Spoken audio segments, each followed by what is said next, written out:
Howdy everyone. Today I'm going to be building on sub accounts by Base in order to post on in process. Why does this matter? If you visit most on-chain art sites right now, you have to sign in order to post. You connect your wallet, you upload your art, and then when you eventually want to post on-chain, a pop-up opens and then you have to sign it with your wallet.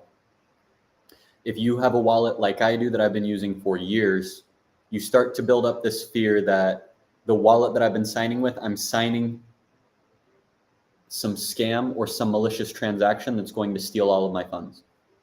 And so using sub accounts is a way to protect your main account so that there's a sub account signing on your behalf, but the ultimate work can still live inside of your main wallet as an artist. And so it improves security. It also makes it easier for you as an artist to be able to use that application instead of pop up, oh, your wallet's locked. You got to remember your password. I'm going to unlock my wallet and now I'll sign that transaction. The transaction happens behind the scenes, which allows me as the dev to cover the gas costs and allows you as the musician to be able to keep uploading your art, sell your art digitally without needing to worry about constant wallet pop-ups. And so what we're going to cover today is a little quick overview of how sub accounts work by Base. This is a brand new feature and we're going to be talking about it live. After we go over the overview of what are sub accounts, we'll then go into a quick demonstration we'll go through the official Base demonstration for how sub accounts work. And then I have also built my own little demo forking their version to show how to use sub accounts to post in process.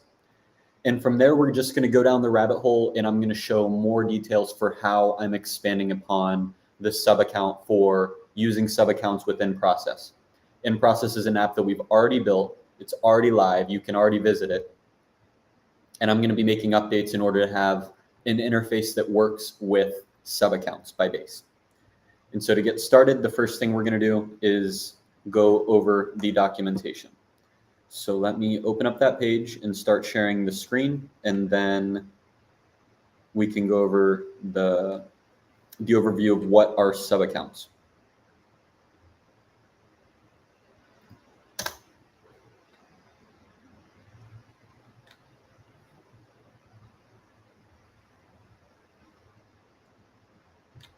Okay, got the docs open. Going to quickly share this live stream with the Base team so that they can amplify this on their side. All right, shared it with the Base team, and now let's go into screen sharing and talk about the overview for sub accounts. So share the correct screen, and here we are. Sub accounts. You have, let's talk about the hierarchy of accounts. You have like an externally owned account. That's what I have here of Coinbase Wallet. That's what I have here of MetaMask. These are a bunch of external wallets that I have on my computer, but they're external to the protocol themselves of Ethereum and Base. This is Phantom, this is MetaMask, this is Rainbow, this is Coinbase Wallet. This is what most of us, if you've been here for a while, you're familiar with using that type of wallet. Smart wallets are relatively new, and smart wallets are self-custodial, and they're designed, which requires a user passkey prompt for each wallet interaction that the user is presented with, such as transactions or message signing.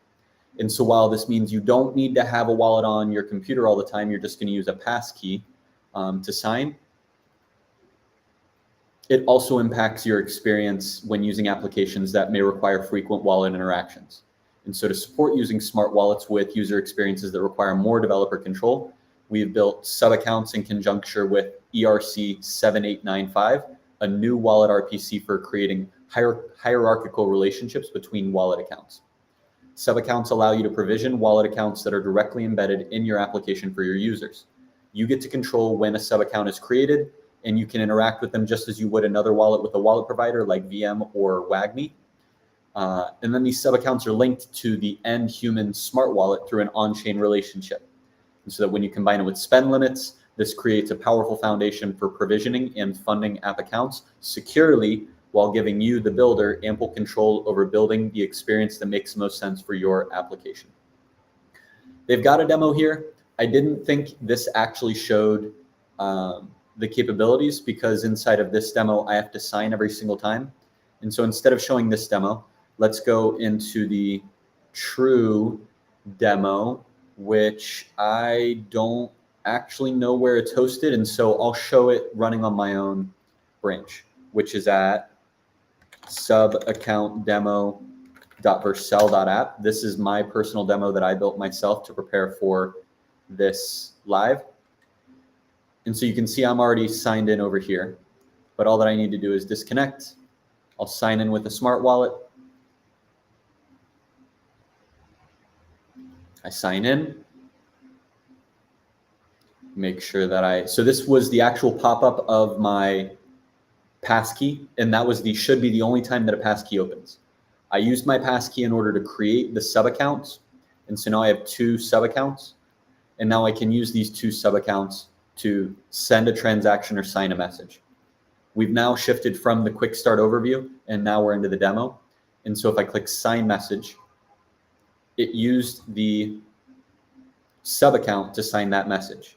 And we can also send a transaction. If I click send transaction, we should get back a transaction hash, which I can use to verify that it's a valid transaction. We should.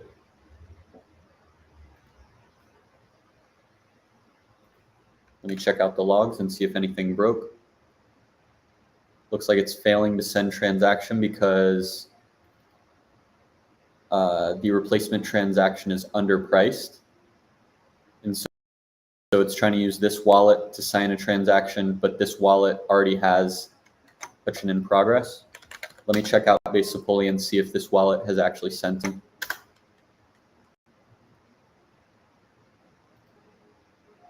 Looks like 47 minutes ago it was created, but I have not seen any actual transactions from this.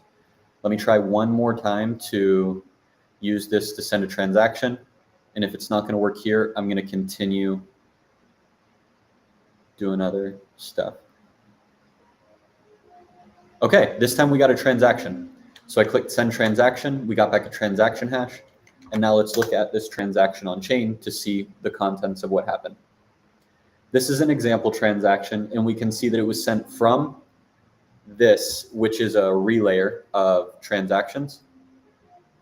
This is not one of my smart accounts. You can see that my smart accounts here are 88D and 993. This did not come from one of those. This came from like a relayer that relays user operations. But we can also see that there's 15 logs in here and 1 contract was created.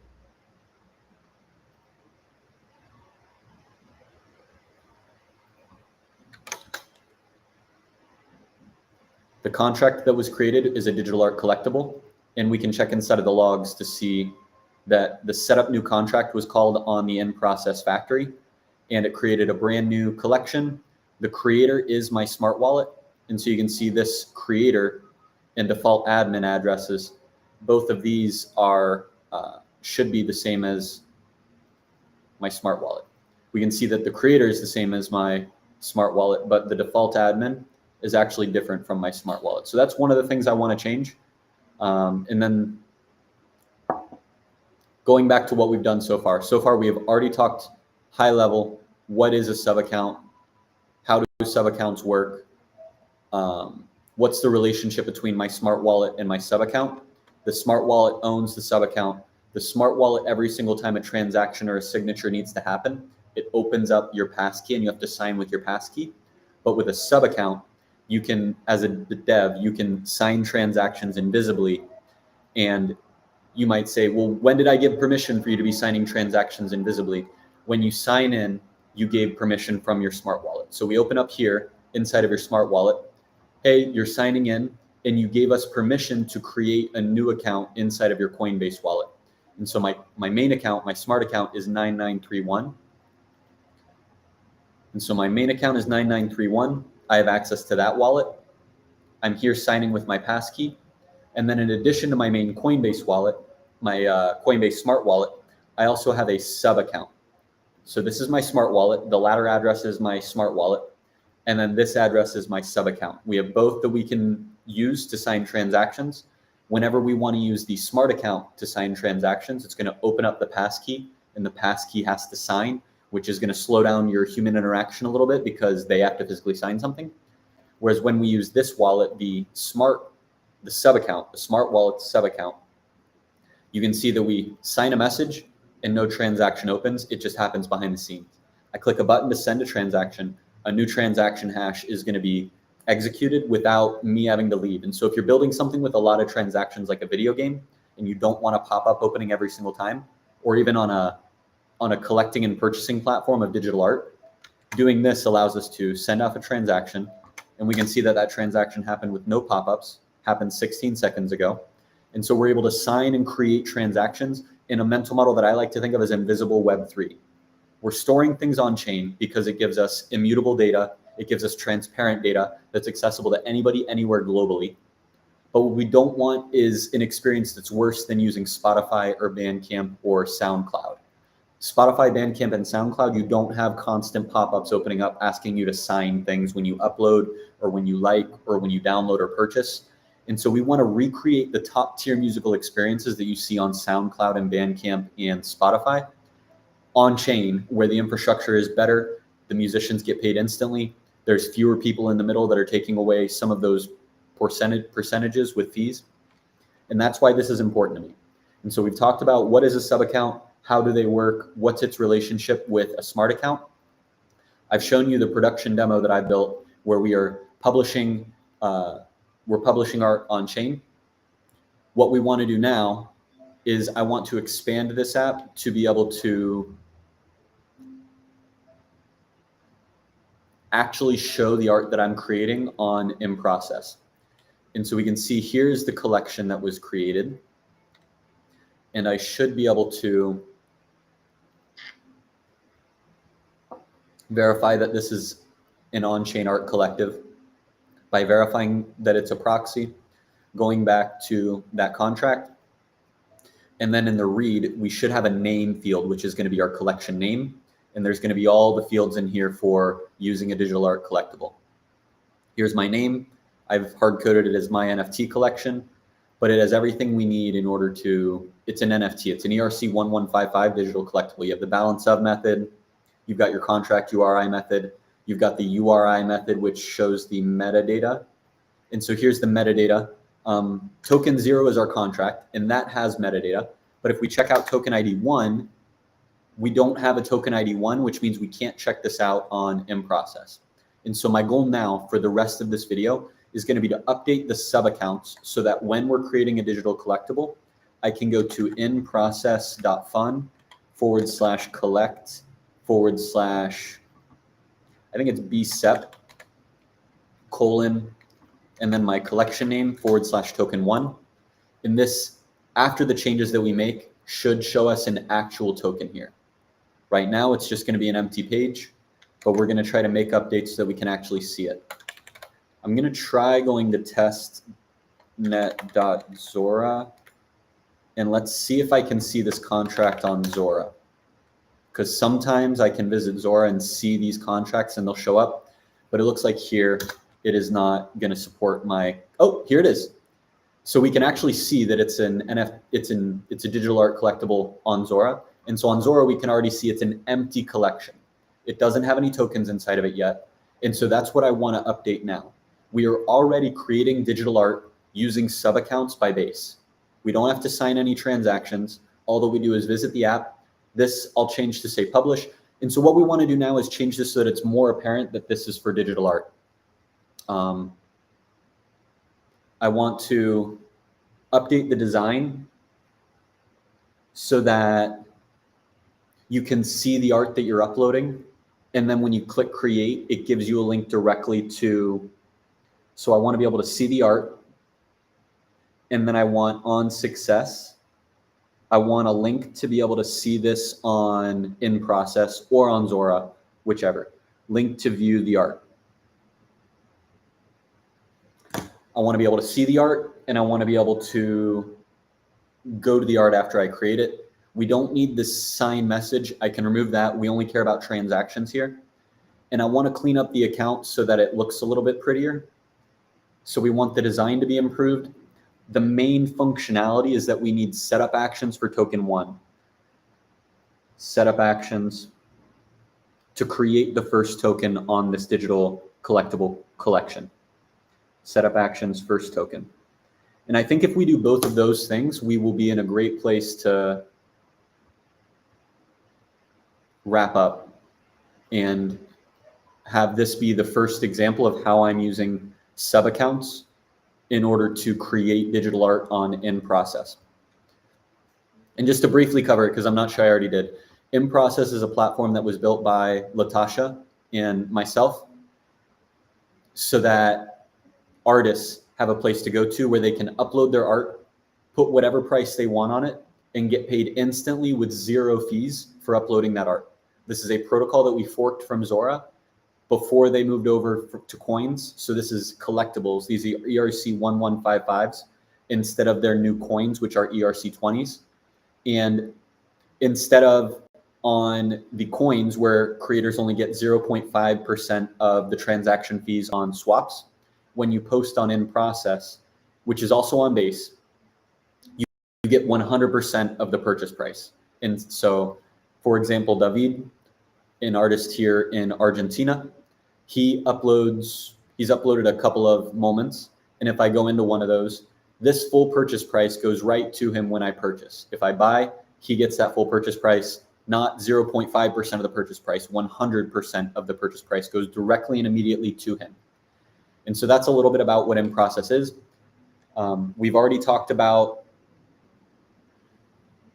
an overview of sub accounts as well as what is InProcess. I've given you a demo, and now let's go into local code and let's write out some code for the next half hour, 45 minutes to try to update this app to be better than it currently is. I'll bring over my cursor IDE. And so let's start by making this more dynamic. Right now I'm hard coding who the default owner is. And so we first off want to change that. And so let's make that the first change. Let's check out to Sweetman Tech. Well, because we're doing this live, I'm going to check out straight to main. And we'll just publish straight to main, so that way I'm not taking a whole bunch of time reviewing my code. Let's pull from main. Make sure that we have all the changes. I'll try to publish this. It's going to try to tell me that that already exists. And so this first change, all that we should need to do is we get the accounts from here. Account is coming from use account from WAGMI. And so to use sub accounts, we don't need any special libraries. No API keys are required. It just works out of the box with bare bones EVM libraries like WAGMI and VM that are public goods for anybody to use without payment, without API keys, without KYC. These will work for any builder anywhere in the world. Inside of WAGMI, we're using the use account method, the use account hook. And that is giving us the addresses, which shows us our sub accounts for the account that we have connected.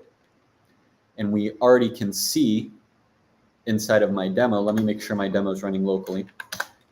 Let's start up my demo and I'll go back. Instead of showing you this deployed version, let's show you the local version by going to localhost 3000. But we can already see that this is that array of sub accounts.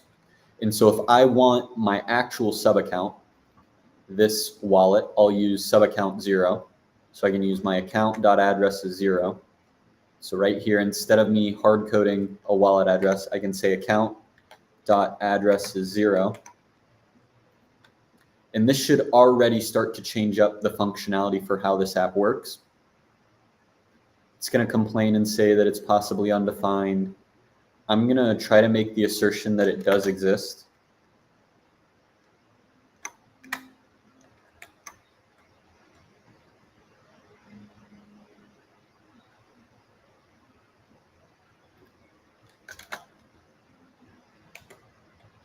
I think we're good now.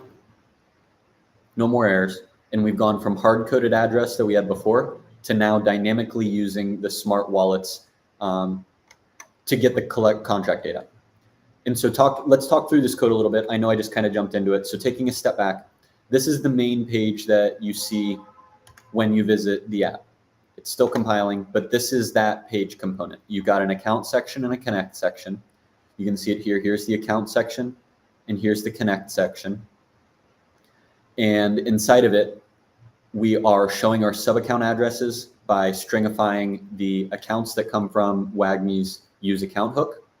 We're getting the chain ID from the same place, WAGMI's use account hook. And then we're using WAGMI's disconnect method in order to disconnect the wallet. And in order to connect, we're connecting specifically with the Coinbase wallet. And we've configured Coinbase wallet to only work with smart accounts. We can see inside of WAGMI, we have smart wallet only option, which makes it so that we're only going to use smart wallets inside of this app. Here we are signed in locally. And so you can already see some of the differences. My smart account is the same regardless of the application I'm using. If I'm using the deployed environment, it starts with 993 and ends with 689. If I use it locally, my smart wallet still is 993 and ends with 689. The difference is my sub account. My sub account on the deployed environment started with 88 something, but here locally it's 278. And so in each app that I use my smart wallet, the sub account is different. And again, going back to security, instead of us having to sign with this account, and if we sign a malicious transaction, everything is gone and everything is corrupt and potentially they can steal it. By using accounts that are different in every single application, we add a little bit of distance in our security so that, oh, dang it, we signed a malicious transaction in one application. Well, luckily, we signed it with one sub account that only works in that application. And so that's fine. We gave it spend permissions of $20. And so at most you got robbed $20, which might stink, but it's not getting your entire account drained, which is the story you hear from a lot of people today. And so again, your smart wallet address stays the same. It's the same smart wallet address regardless of what app you're using or what chain you're on. The sub account is what is changing based off of the application that you're using. And that gives you greater levels of security and gives us devs greater permissions to actually use those wallets to sign without being able to totally drain your wallet without your permission. Let's see what happens when I sign the transaction. Let's see if it works. This time we should see inside of the logs for the successful transaction, the default admin and the creator should be this sub account address. Let's check if that's the case by visiting this transaction that we just had.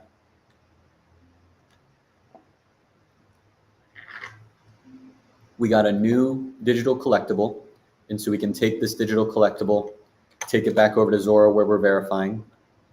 It should give us a 404 the first time, or it might just automatically pick it up.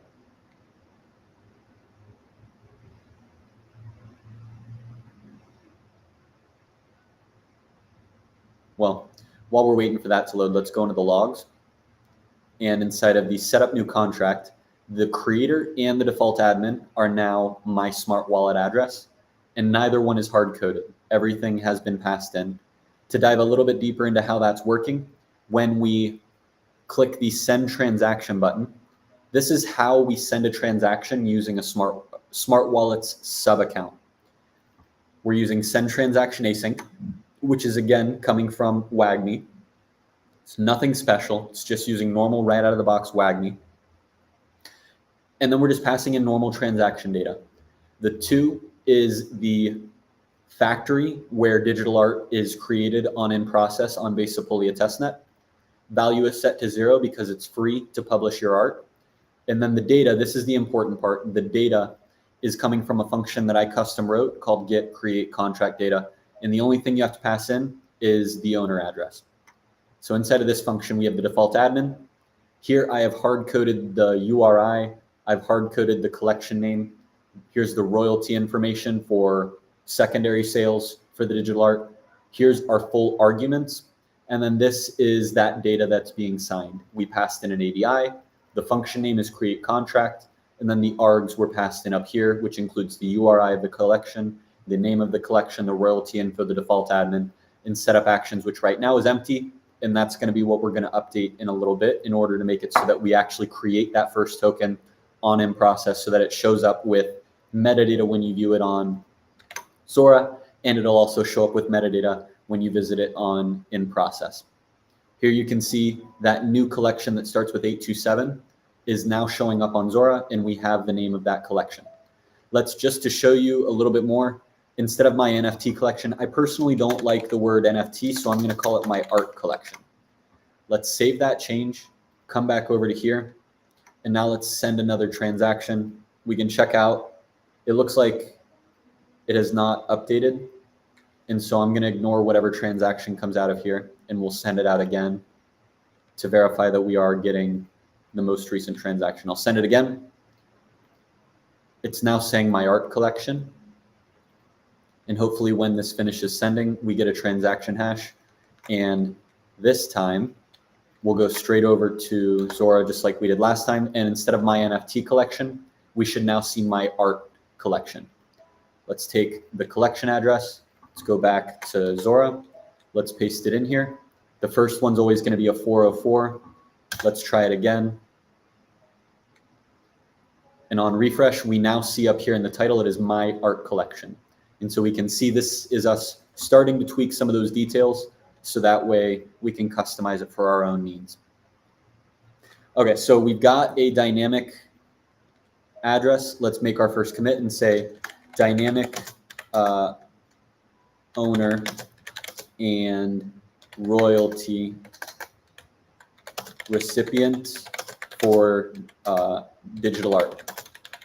So we've now customized who is getting the payment on any digital art. Before we had it hard-coded. So if you upload a piece of art like a noun and then you sell it, well, even though you were the one that made that, it was going to a hard-coded wallet. I've now updated it so that whatever wallet's created, that is the wallet that's going to get paid. And so if you come onto this app, you upload a piece of art, your wallet will be the one that gets the payments. The next step that we're going to want to take is going to be these setup actions. And so currently these setup actions are empty. This is where all the magic happens on in process for creating new tokens. I have some docs, and those docs are going to be what I'm going to use. I called them docs in process.vercel.app. And inside of here, I tried to make it easy for people to copy and paste any of the setup actions that they need in order to create digital art on in process. So set up new token is going to be the first thing that we'll need. So let's copy, get set up new token call. I don't like that it's being used as a function, so I'm just going to copy this and I'm going to say encode function data. Let's use this ABI, and that ABI is coming from protocol deployments. So let's crash the app, npm I this package. This is going to give us the ABI that we need in order to use in process. Again, in process is a fork of Zora's digital collectibles protocol. And so we can piggyback off of the open and free code that Zora has written. So that way we can use their existing ABI without having to recopy it into our own code base. So we need that import. Let's bring that import into the app. And now I should actually be able to get rid of this ABI that I've hard coded and just use, I'm going to name this ABI so that it'll be easier for us to import and use within the app. ABI, I can delete that. And then down here as well. All right. And now URI and max supply. Max supply, I believe I want to be, sure, let's make it 100 for now. Max supply, and then URI, we're going to make the contract URI for now. I'm going to make all the URIs the same just to make it simple. I think these errors should be fixed now, and we're going to call this const setup new token data, and we'll add that to our setup array. Okay, so it doesn't like how we are doing big int, so let's do big int this way. and now we have no more errors. Create contract, it's not assignable to that.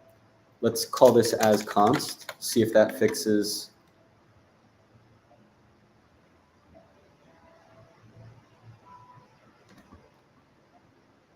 Create contract, this ABI is actually different. This ABI, and then let's try Sora factory implementation ABI as factory ABI. Let's use this factory ABI down here, and let's see if that fixes the error.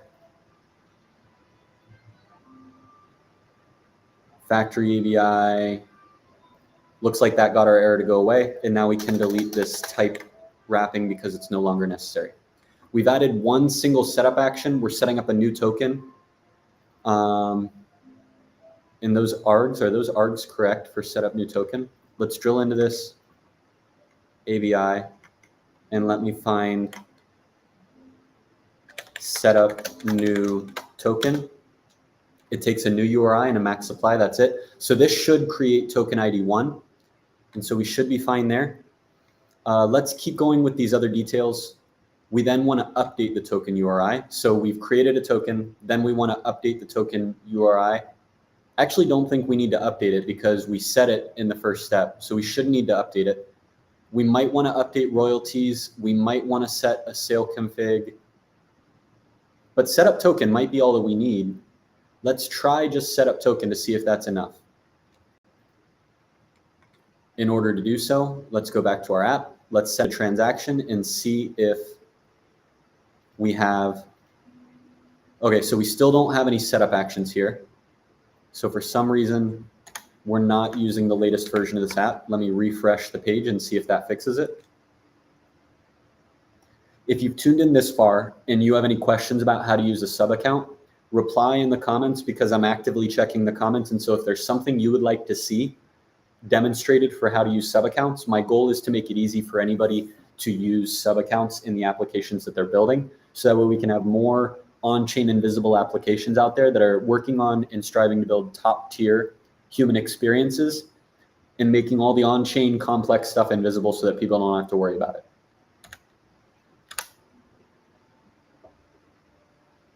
The steps that we've done so far, we've made our wallet dynamic. Now I'm going to make it so that our setup actions are actually creating a new token. Once I do so, I'm going to grab some example metadata off of an in-process token that I've already created, and we'll use that as actual metadata to then verify that these tokens that we're creating do show up on in-process. And if we like how they look on in-process, maybe we'll set it up to start listing it for sale and giving it a price. Okay. Let's send a transaction and see if it works. We can see that now our setup actions array has one item inside of it. It looks like our transaction may have failed. Get chain ID is not a function. So something wasn't ready there. I have a feeling if we try it again, it might work. So I'll just try it again.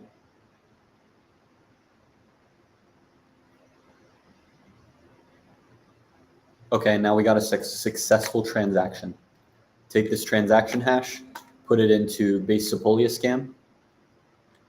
And 9 seconds ago, we had a transaction. We have more logs. Before we were only getting, let me see if I can show you how many logs we were getting before. Before we were setting up the first token, here is an example transaction. There's only 15 logs in here. When we're actually setting up a token, we're triggering more functions. And so there are more logs that are happening. We should see the setup new token event get emitted. Let me do a search for setup new token, token ID 1 with the information that we set. And so at this point, we should now have one token on our collection. Let's check it out on Zora. Let's check there first because we've had success in checking out the tokens that we've been creating. The first one, because of how their indexer works, does not work. It then indexes the token. And if we look at it again, we should now see my art collection, the title's loading. And the question is, are we going to get a token showing up in here? We see an owner, which we didn't see before. Are we going to see a token inside of this collection is my question. I'm not seeing a token in here. And so let's try to take this over to in process to see if we can see it on in process. Well, also let me go to token ID number 1 and see what happens if we can at least go over to token ID 1, or if it's going to fail. While we're waiting for that, let's go to inprocess.fun. At the same route, we've cloned all of Zora's routes to make it easy for us to use both in the same manner. Okay, so that page could not be found. If I go to /1, is it going to work?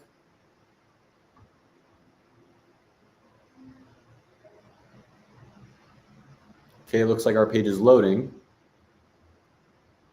Is it going to show us at least an outline of a token or something to symbolize that we do actually have a token here? Okay, on the Zora side, we can visit this token. It is confirming this, and we can verify that this token is valid because if we go to token 2, we should see an error because token 2 has not been created. Even if we refresh this page, token ID 2 has not been created, and so there's no way to view this page. But if we go back to token ID 1, we now have token ID 1. We don't have any valid metadata, and so the metadata does not show up here on Zora. And the metadata also does not show up over on in process. So let's update the app now so that we actually are using valid metadata. I'll do that by scrolling through in process, and let me see if I can find something that I have created from Sweetman. Looks like it's been a while since I've uploaded something. It's been a little bit. A lot of other people have uploaded since I have. Where's the last thing that I created?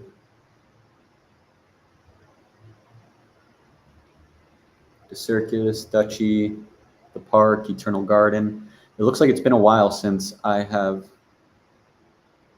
posted anything.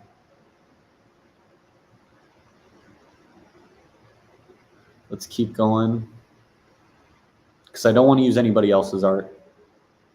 This should be me. When you want something, it's a little quote that I wrote. Well, I didn't write it. When you want something, all the universe conspires to help you achieve it.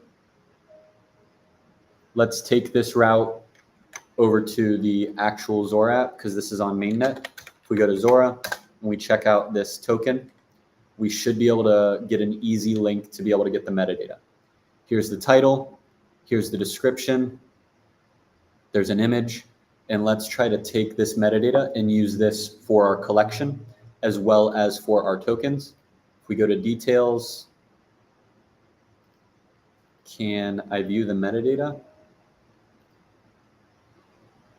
I'm not sure I can view the metadata. So actually let me just get it off on chain. So we'll go on chain, go to the contract. I need to make sure that I mark this as a proxy so that I can see the correct events. And once I mark this as proxy, I'll be able to read from the URI to be able to take the URI that's being used and use it for our purposes of sub-accounts on Base.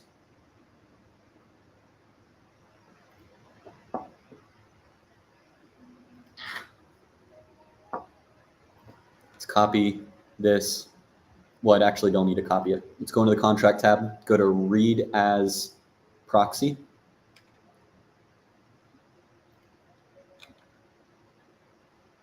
And inside of read as proxy, we should see a URI method.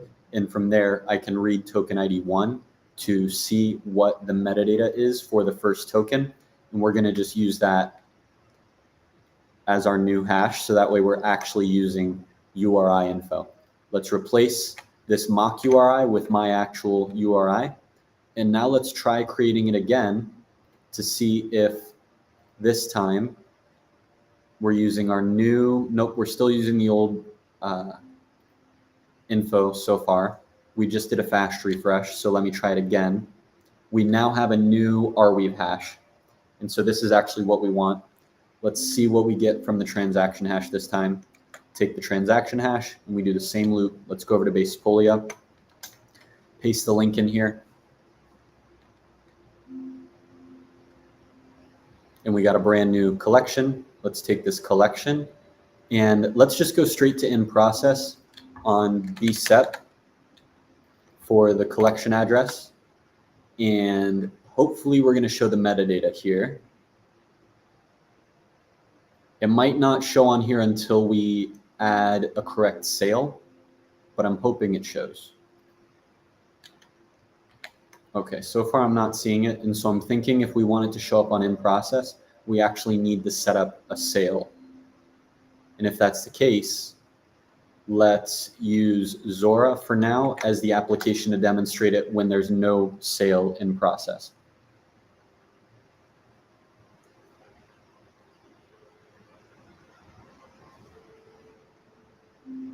First one always tells us that it's a 404. Once it finishes loading, I refresh it. And this time the title should be different. Oh, we're still not seeing any data here. Let's try it one more time.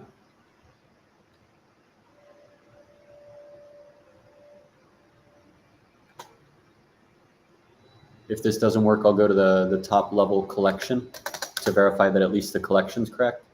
Did I copy the wrong address? No, it should be AC09.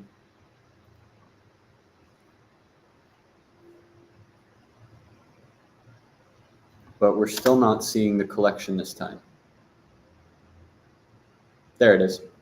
And now we've got our new title. When you want something, all the universe conspires to help you achieve it.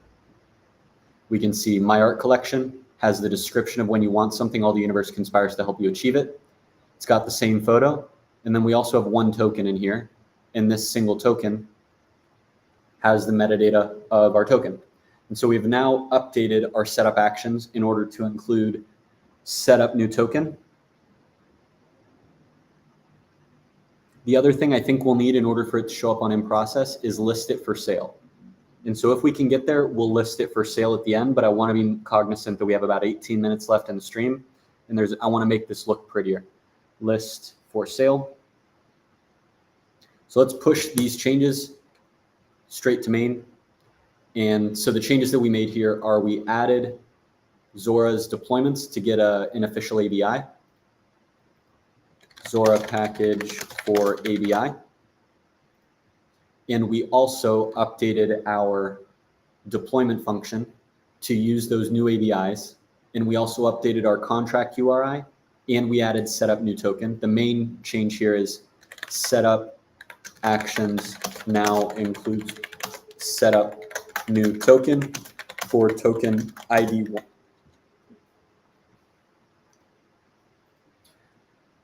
So what we've done here so far is we're now creating on Zora and on in process without signing any transactions. And you can see we've been creating tokens without needing to sign anything. I'll show it again just to make it very transparent and clear. I click a button, no transaction opens. I don't have to sign anything. I don't have to go to any external wallet. I don't have to open up Rainbow or MetaMask or anything else. A transaction happens on chain and I can view that transaction and a new digital art contract is created. A new collection of digital art is created. And then I can take that address and then I can go straight into Zora and it exists inside of Zora. So to make it short and crystal clear, before you had pop-ups and you had to sign things and you needed to have ETH and it was all this complex stuff.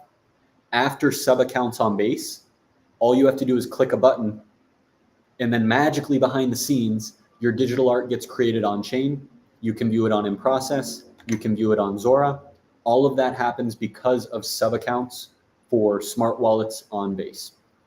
Let's try refreshing this one more time just to make sure I fully show the collection is visible on Zora for this new address. But you can see initially it's not there. So this isn't like I'm seeing the same thing. This new collection was created approximately a minute ago, 9 seconds ago the first time I loaded it, but now it's been about a minute ago. And so it takes the Zora indexer a little bit of time to pick it up. But whenever it finally picks it up, we'll be able to actually see this token here. I don't want to spend a ton of time on it because this isn't the main focus for right now. So let's keep moving on. The next thing I want is for this page to look better. And so let's go into the code and let's just focus on the design for this. And for design, I like to vibe code because it's not my forte, and I think the AI actually does a great job. So I'll use Command I to open up the sidebar and say, can you please design this page to be more visually appealing? Mobile, responsive, modern, simple design, preserve 100% of functionality, use, do I have Tailwind in here? I don't think I have Tailwind in here for now. I don't have Tailwind, but I want Tailwind. So let me quickly add, whatever. We don't need to worry about Tailwind on the first prompt. Let's just see how it updates the design by me just kind of vibe code saying, please update the design, because our focus for this video is sub accounts on base. But right now, the demo that they give us is just not pretty. And we can just quickly run a little vibe code to clean up the design.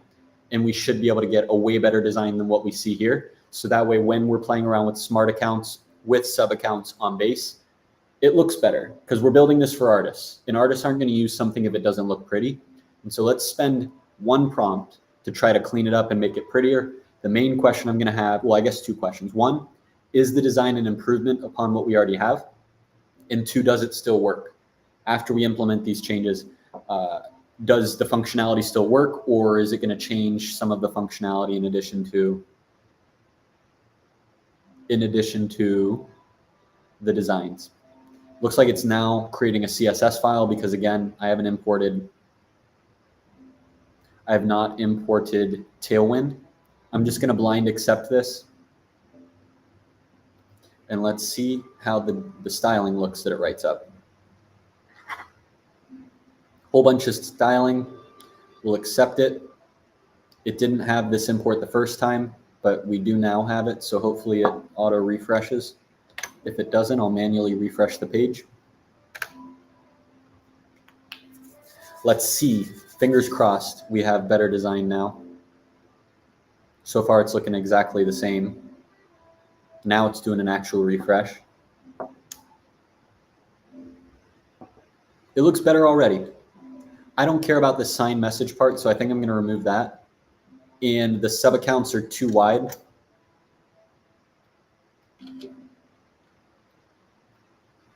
I'm going to tell it overall awesome, but the main thing I want is let's remove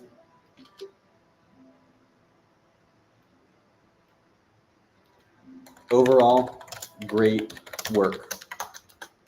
Please wrap text in the sub accounts field so the text doesn't exceed the parent container. Overall, we're in a good direction for the smart, or for the new design updates. Let's verify it still works. Let's try sending a transaction. Let's see if I got logs here. Okay, I saw my array.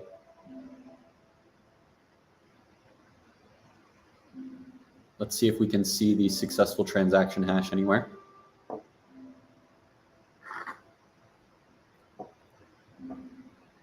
Are you going to give me a transaction hash? Maybe I need to try it again. Let's try it again.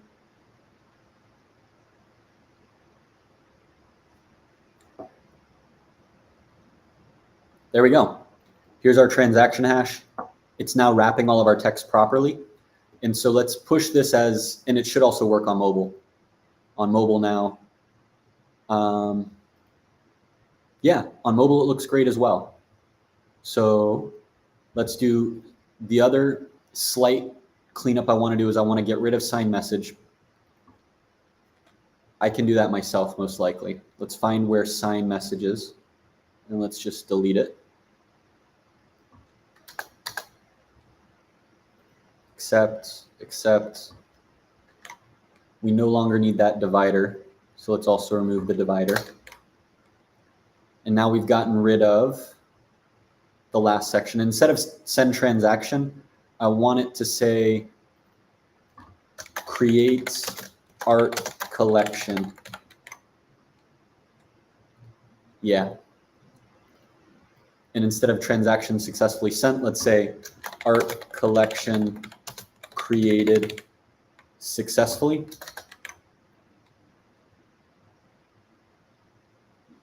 And inside of this section, let's add a link to view it on Zora. Anything else I want to get rid of here? If we're signed in, I don't want this to say sign in with Smart Wallet. And so wherever it's saying disconnect, where's that disconnect button? That disconnect button only shows up when account status equals connected. So right here, let's say const is connected equals that. And let's use that variable right here, is connected. And let's also use it when we're showing the wallet. We should only show this connector section, not is connected, and that. And what this should do is this should hide the connect section. I actually want to hide more. I want to hide this as well. Not is connected. What else do I want to hide? I want to hide that idle text, because I don't think that ever changed. Actually, I don't even think this is useful for me. So I'm going to remove this status. And we should be able to also remove this divider. Okay, now we've got our transaction section. And let's only show the transaction section if our wallet's connected. Is connected, and this. Let's verify our styling changes are working. If we disconnect, I don't know that we need this scrolling anymore, but whatever. Disconnect. Okay, it's hidden all of our fields. Now let's sign in.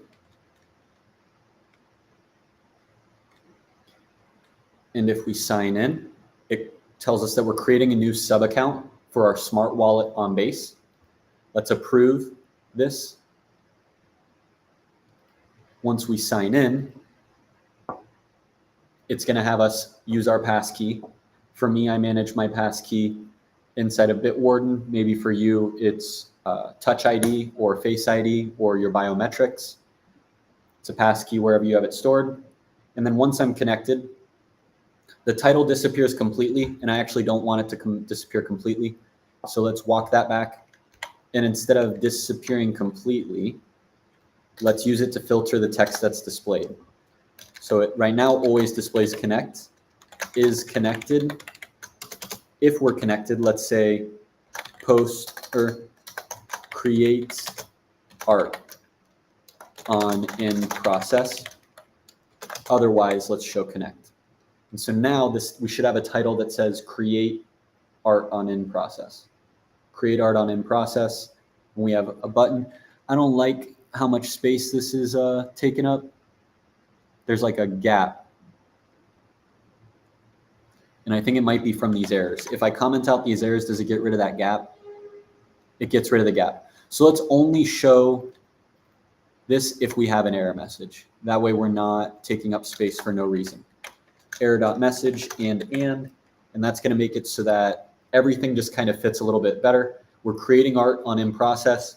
The account, instead of just account, I want this to say sub account. I'm doing little bits of cleanup here. Sub accounts on Base, just to make sure that it's very clear what it is we're building and who we're building for. Sub accounts on Base, create art on in process. I'm happy with how these designs look. It's going to look way better on mobile. With this, let's commit our designs and let's keep moving on. I update designs to be prettier. We're at 54 minutes. I want this to take roughly an hour. So let me think through, what do we really want to add here?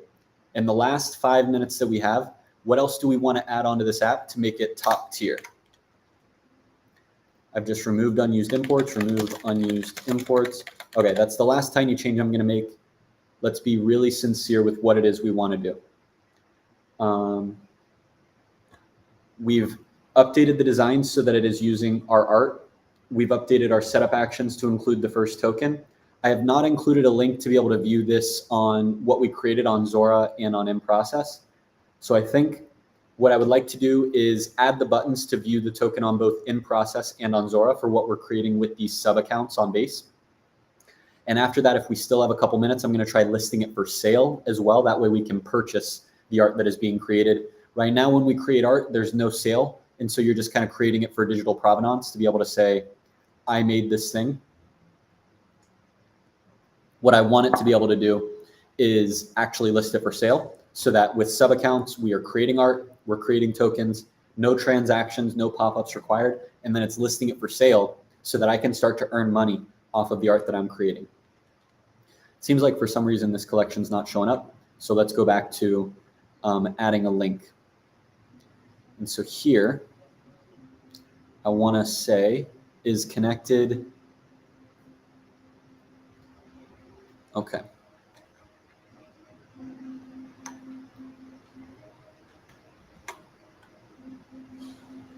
We want to get the information from this successful transaction. And so let's console.log data here, data. This data should be the results of the transaction, which as far as I'm aware is a hash. So the hash, what we should be able to do is, I think just using VM, get the transaction results or get the transaction receipt. Let me look up receipt,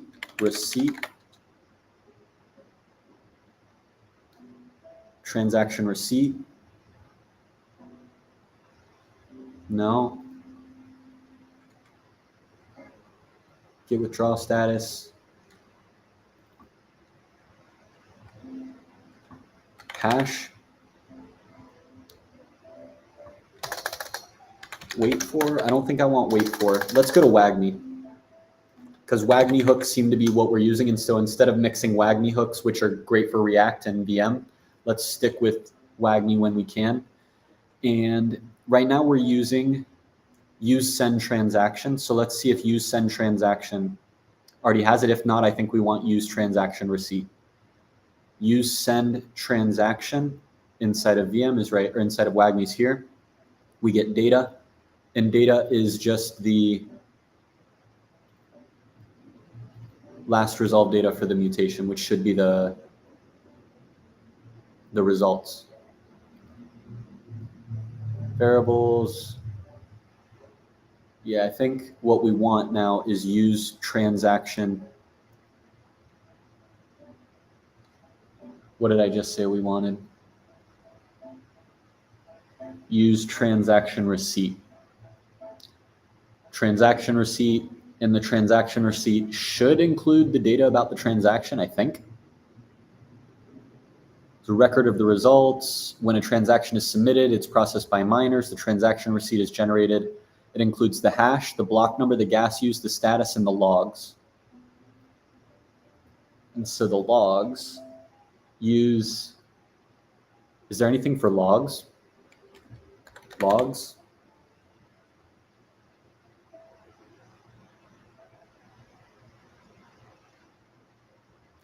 I think. Yeah, we've got the hash. That'll give us the receipt. The receipt gives us the logs.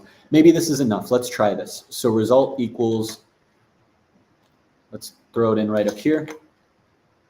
Hash is going to be data. Let's check out the data and let's check out the result. Result. Let's see if this works. Localhost might throw an error saying, hey, you're using, this is important. We do need use transaction receipt. This comes from WAGMI, so we can just append our existing imports to include this hook.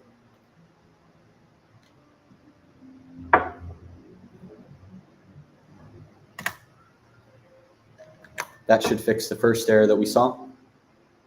Our next error might say that the hash is undefined, and so we need to include a check.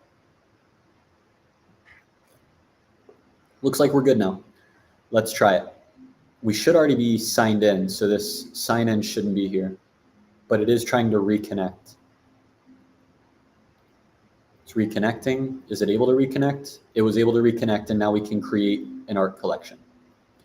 Create the art collection. Let's see if our logs come through as we hope. We got our array, I just saw it. And now we have data undefined, result undefined. Now we have data and result. Result, we've got the data. We've got a whole lot of stuff from here. Query key, we've got get transaction receipt. I wonder what's inside of the data. Use transaction receipt returns data. It's using TanStack, which is great. How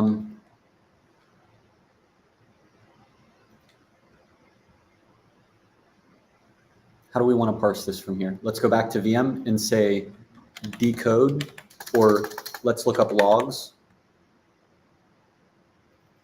Get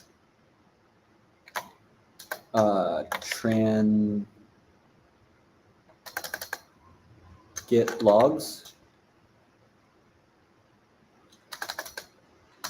Maybe it's decode event logs. Decode event logs. By default, what does this do? It decodes event topics and data. Let's try this. We should be able to pass in an event name. Yep. All right, let's take decode event logs and let's paste it right here. Topics is decode event logs. We need the ABI that we're using, and we can take that from our create function over here. Let's take our ABIs, bring them back into the top level page and paste them here. And we're using the factory ABI. Yeah, the factory ABI is what we want to pull from. And so let's use the factory ABI here. Import decode event log. The data should be result logs 0 data. I think we want decode logs. Parse event logs might be what I'm looking for.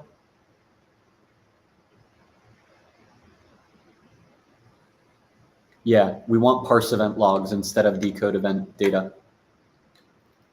Parse event logs, make sure that we do this as an import. And now this is going to take an ABI, which we've already passed, logs, which is what we wanted to pass, logs. And now instead of passing just the first log, we pass in all the logs. And then the topics, I'm not going to pass in any sort of topics, but the event name I do want to pass in. And the event name I am curious for is set up new contract. I believe that is what I want. Let's check out one of our example transactions inside of the logs to verify that that is what I'm looking for. I'm looking for the setup new contract event. Setup new contract, delete this trailing comma. What doesn't it like here?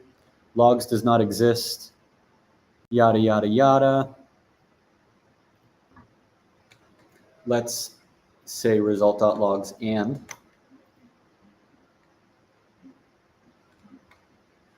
what does use transaction receipt return? It returns data, and inside of data, we get a get transaction receipt. Does that exist here?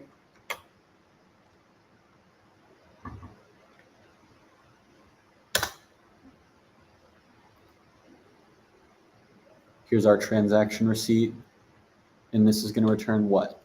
Is this a valid type? Get transaction receipt returns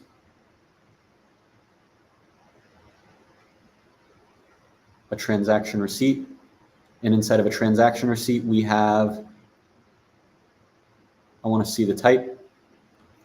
Show me that type, please. Transaction receipt includes logs. It should include a logs type. So let's say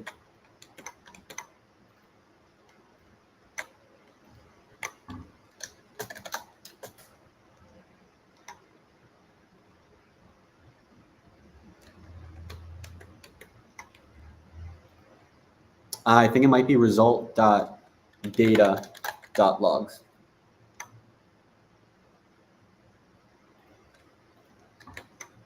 Okay. And it doesn't like that it's potentially undefined. So let's say the same thing here, this and hopefully that makes it so that we are only doing it if it's valid, and that gets rid of our error here, but it might not, in which case we might need to say exclamation mark to say, hey, this actually exists. And if that doesn't work, I might just manually mute this error so that way we can keep moving forward.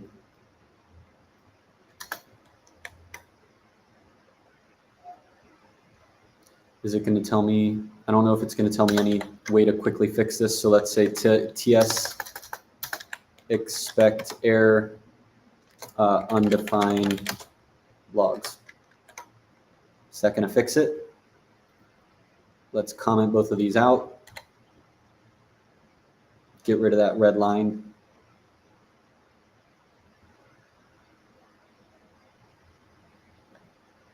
Cool, that gives us an even bigger red line. Let's uncomment it, see if that gets rid of all of our red lines.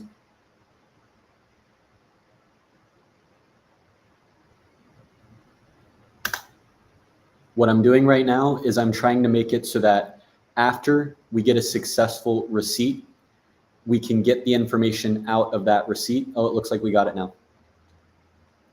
Let's log the topics here. Parse event logs, I don't think actually returns. Parse event logs should return, I guess it returns topics. So let's see what our topics are now.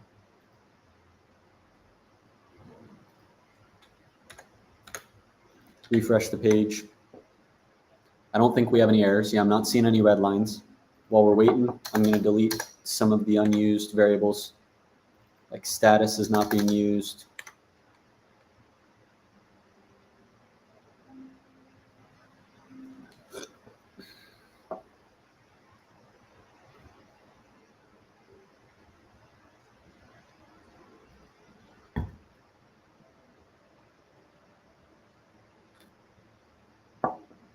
Let's try using another sub account.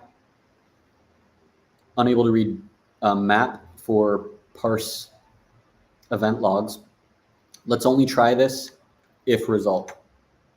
So result and that. Let's see if that fixes it. Because now if we don't have a result, we shouldn't even try to get anything out of that result.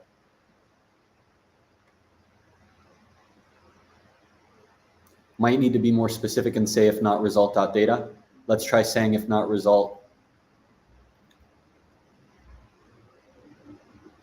If not result.data. Actually, I mean, we care about the logs, so let's just say all that. Check it again. Is that going to do a fast refresh for us? It's refreshing on its own. Is it going to fix that error? Cool. So we can now see it's reconnecting. Let's try to run this transaction and see if we get any topics on the results of creating a new collectible on base. All right, let's create a new art collection on in process. We're still undefined for now, but as soon as we get that transaction hash, I would love to have a loading state here of a spinner, but we're already past time loading spinner, so I won't add that spinner today. But now we see topics, and inside of topics, we have our setup, new contract name, and then inside of args, we have our contract. And that is what I really wanted out of all this. And so we can take our topics, args, new contract. Const new, whoa, whoops. Const new art collection equals topics dot, it's topic 0, so topics 0 dot args dot contract address. No, it's dot new contract, dot new contract. And it's already accounting for the fact that most of this is going to be undefined at first. This is unused. Are you saying that this is no longer used? I think we, and now let's check out the new art collection to see if we're actually getting that address. And if we are, we can then add a button on success to open this up on Zora and on in process to see the new art collection that we've created. Did we get a fast refresh? Okay, we can already see we're getting our new art collection. So let's just say,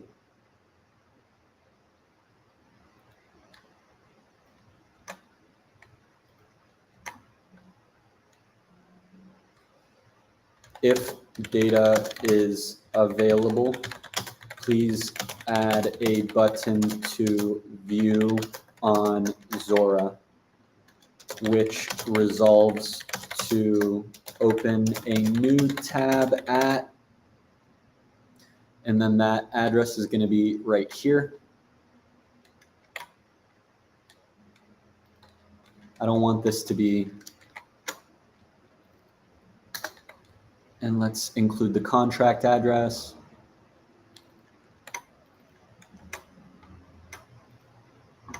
New art collection 1. Let's see if we can get a quick button that'll open up a new tab for us.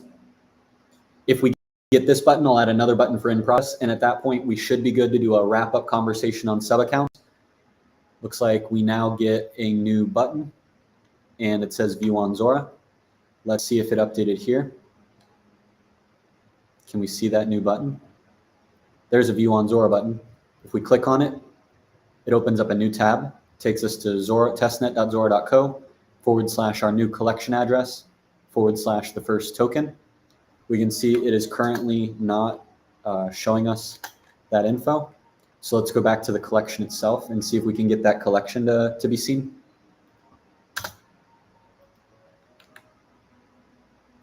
And here is that collection that we just created. We can see it on Zora. And so what I'm actually going to do is I'm going to remove that /1 because we've confirmed that we can actually see the art when we go directly to the collection, and then from the collection you can view the individual tokens. Let's do the same thing for an in process button, and we'll put it after Zora because I think we have some view on in process. And here it's going to be in process.fun with the same info.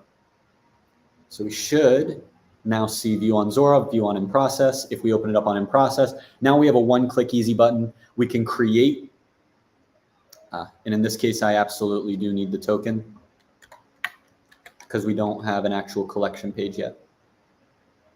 Let's check those out, verify that they work, and then we'll start getting into wrapping up. If we click view on in process, it opens up in process. And I think it's going to be empty for now. Whoa. Okay, it's still not appending the new token ID. I think this time it should work. Yeah, now we're getting a token ID. It's not going to show us the art, but it's at least not going to give us a 404.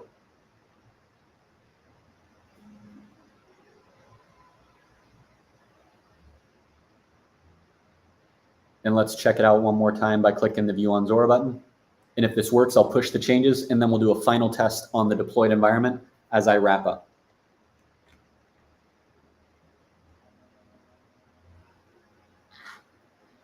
Here it is on Zora. Let's push these changes.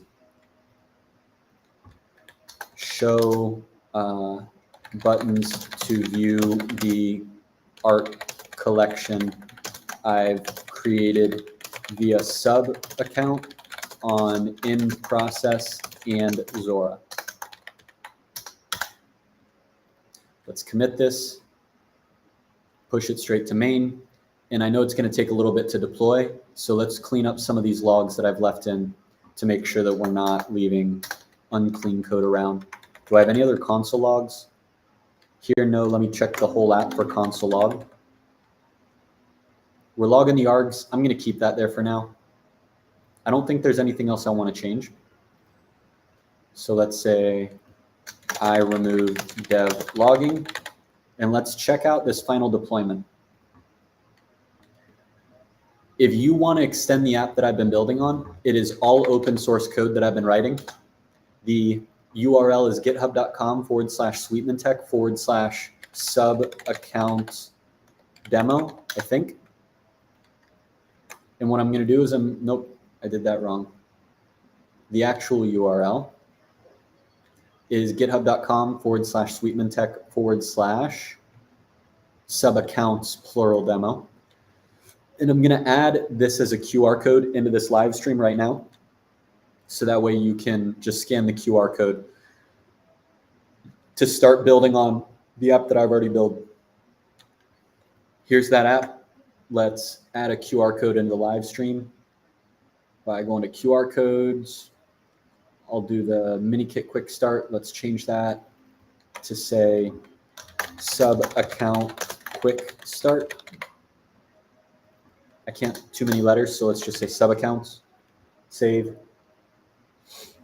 Show it. You can now see a QR code in the top right of this video.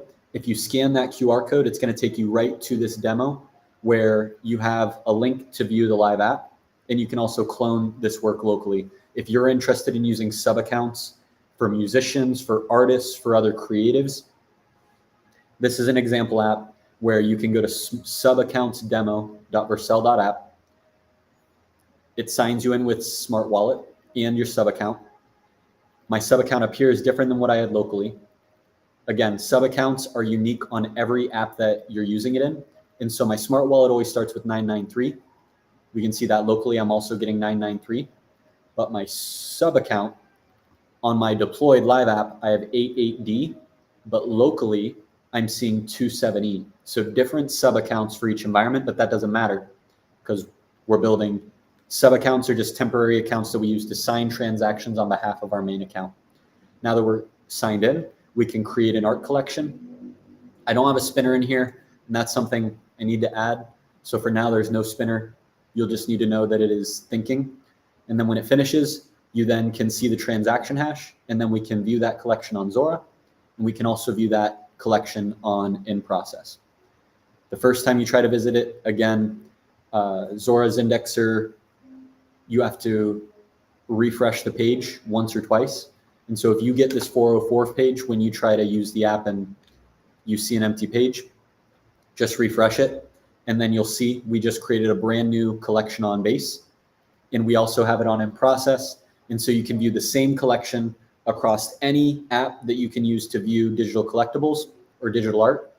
They'll all work with this new app. We've just built an app from start to finish so that you can use sub-accounts to create digital art on base.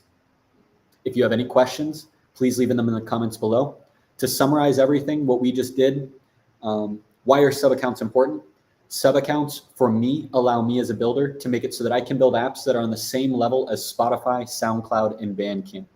People don't need to know what on-chain is. They don't need to know what a wallet is. They don't need to have any ETH in their wallet. They just click a button. There's no pop-up to have them sign in, or there's no pop-up to have them sign transactions.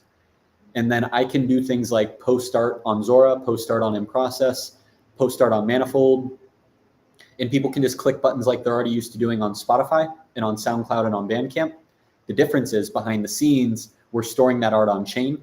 So that way people can buy it on chain, get paid instantly, have the provenance of the ability to trace back to the source of the exact moment when they brought their art to life, which are things that you don't get when you're building on Spotify and on iTunes and on Bandcamp and on SoundCloud. So if you want to learn more, check out the official repository that I built, github.com/sweetmantech/sub-accounts demo. I've got a QR code in the top for that. You can also go to the official docs that the base team has released, which I actually don't have open right now. If you want those docs, I'll get you that link right now, and then we'll end for today. As I'm trying to get the link, please like this video, repost it, leave a comment. Anything that you click on this video makes it so that we get more visibility for the education that we're providing for free. So that way other people can see how to use sub-accounts, how to build invisible on-chain. And to wrap all this up, if you want the official docs to start building with sub-accounts, go to docs.base.org/identity/smart-wallet and that should be all you need. Let's try it. If you go there, it'll automatically take you in to everything you need in order to get started. So thank you for tuning in. I'll be back for my next stream soon. See you real soon.